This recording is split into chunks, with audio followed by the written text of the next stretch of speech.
Hello guys! Welcome to my channel. So, ako na pala si Aljon Godalquiber, isang second year BSIT student dito sa Samchun College of Davao. So, ngayon ay ipapakita ko sa inyo yung first web page ko na nagawa ko sa HTML using Visual Code. So, i-open natin. Sara. Kita ko sa inyo yung code. Ayan. Open natin Visual Code ko guys.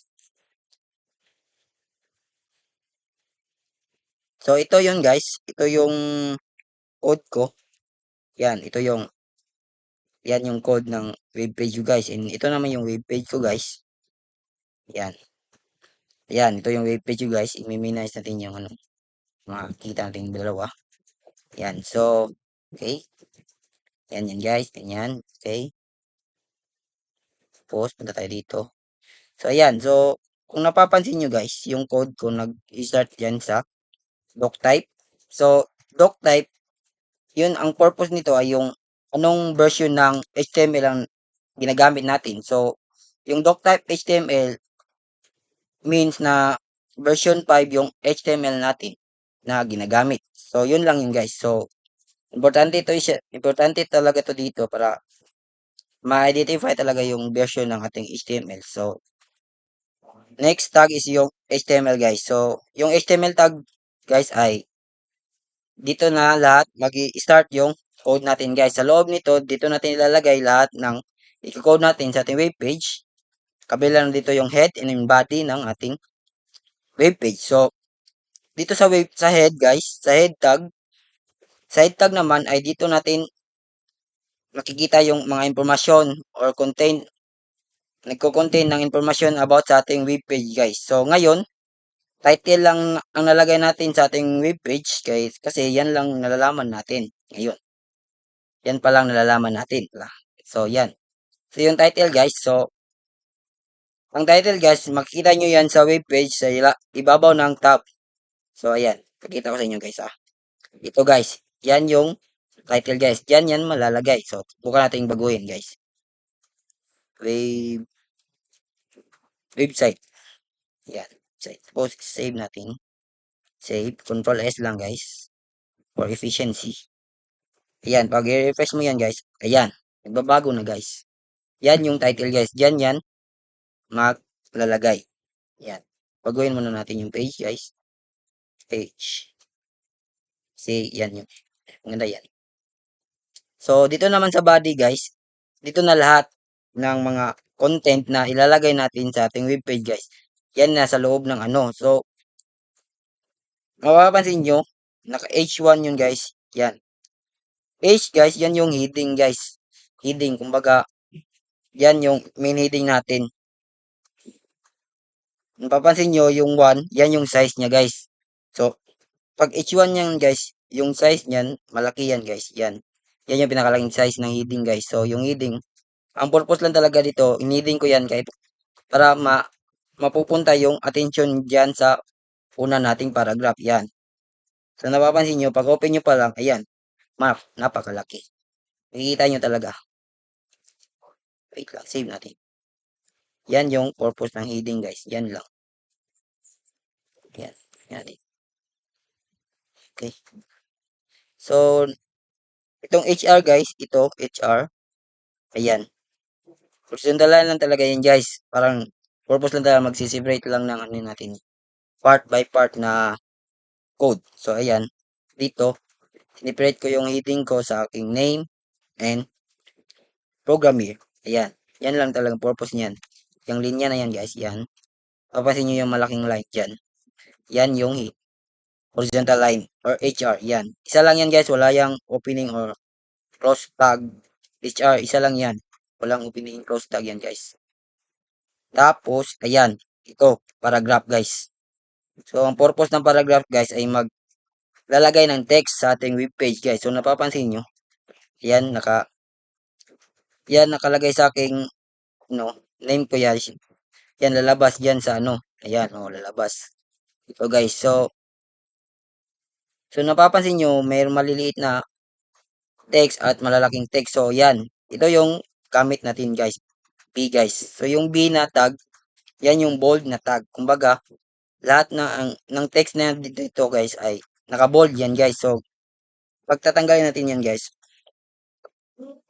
iiba talaga yung text niya. Kasi, tinanggal na natin yung ano eh. Tingnan natin, save yan. Yan, oh. Delete siya guys, hindi na naka-bold kasi tinanggal eh. So, ang gagawin natin, kasi naka-name yan, i-bold talaga yan guys. Ah, mapapansin yung iba. Ayan. Yan yung purpose nitong bitag. Bitag. Hindi siya bitag ha. Bitag. Ang bitag eh. Dekado ng bitag guys. So, gusto pa ko mabuhay. Di ba magkabitag. So, ano, ito din. Same pa rin guys. Nakabitag yun yan. Naka-bold tag yung ano natin. Paragraph. So, yan. Tapos, ayan. Another horizontal line. So, next. Dito naman sa ating unordered list. So, may two list to eh. Ordered list at unordered list. So, yung kaibahan lang nila guys, yung unordered list ay naka-bullet form. Ayan, pansin nyo, naka-bullet form yun guys. So, pag, i- i- pag i-change natin yan ng ordered list, ayan, ordered list. Ayan.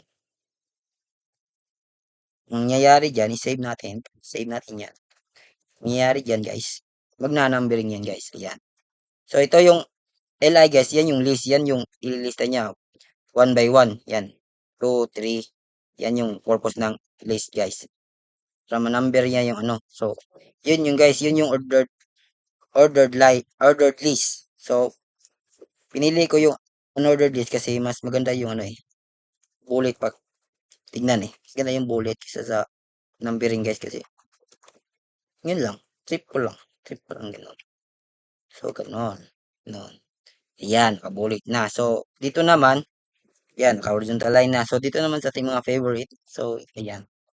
Ito, napansin nyo, di ba? Paragraph. Ayan, wala ng paragraph. Tapos, sa gitna ng paragraph, merong itong A. A tag. Yan. Yung A tag, guys, yan yung hyperlink. So, yung purpose dyan, maglalagay ka ng link na clickable.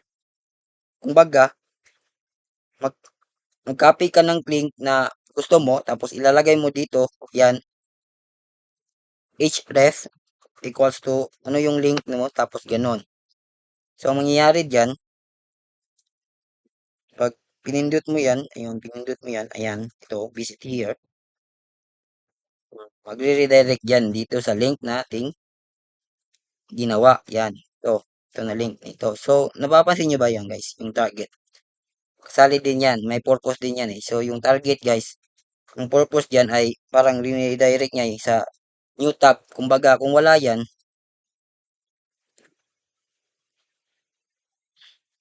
kung mawawala yan guys, mawawala yan, buka natin ha, mawawala yung target na yan guys. Ang mangyayari dyan, pag pinindot nyo yan, same tab.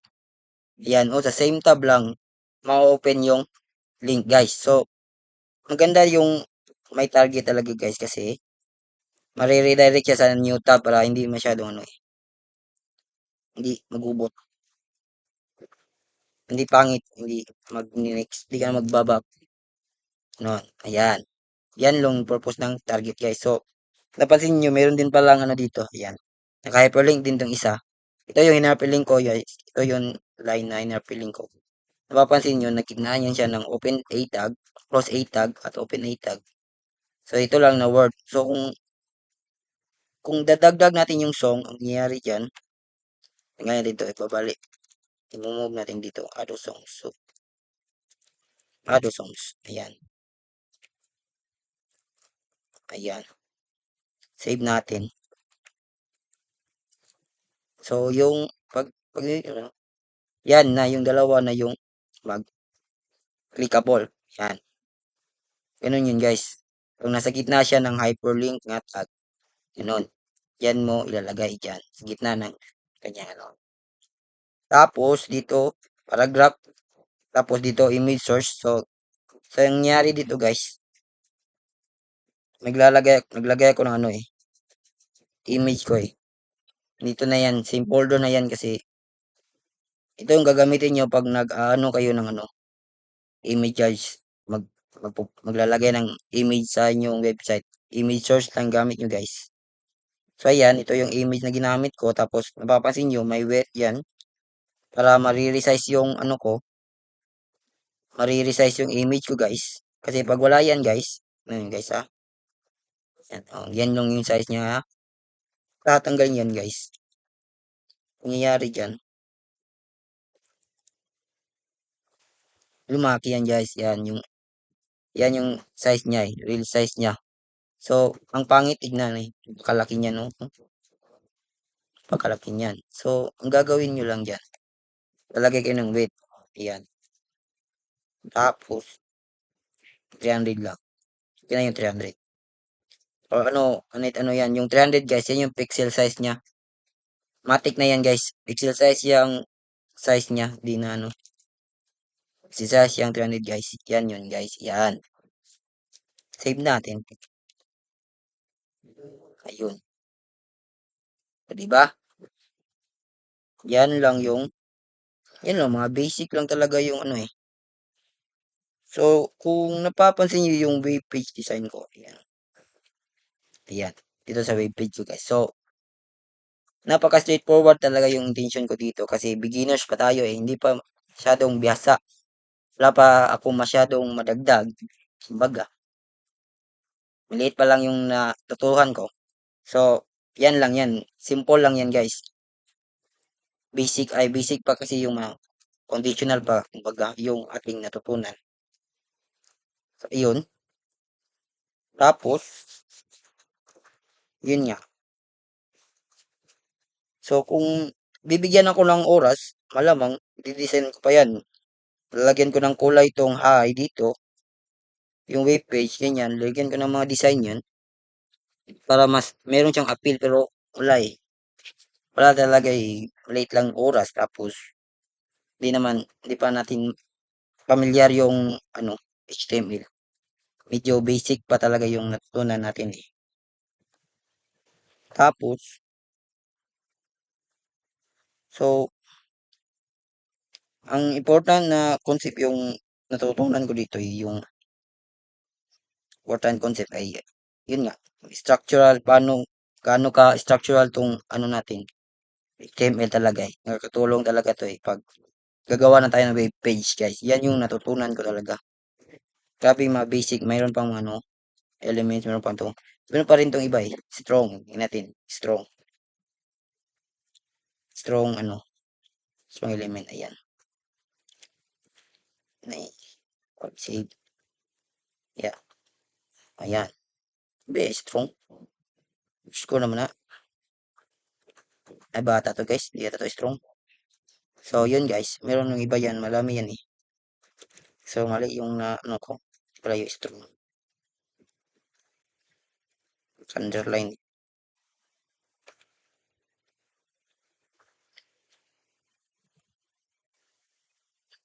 This, nakakatulong talaga eh. Tulong to. So, ayun, yung habang ano ko ng ano, tutunan talaga yung mga ano. Yun na nga, foundation ng ating HTML.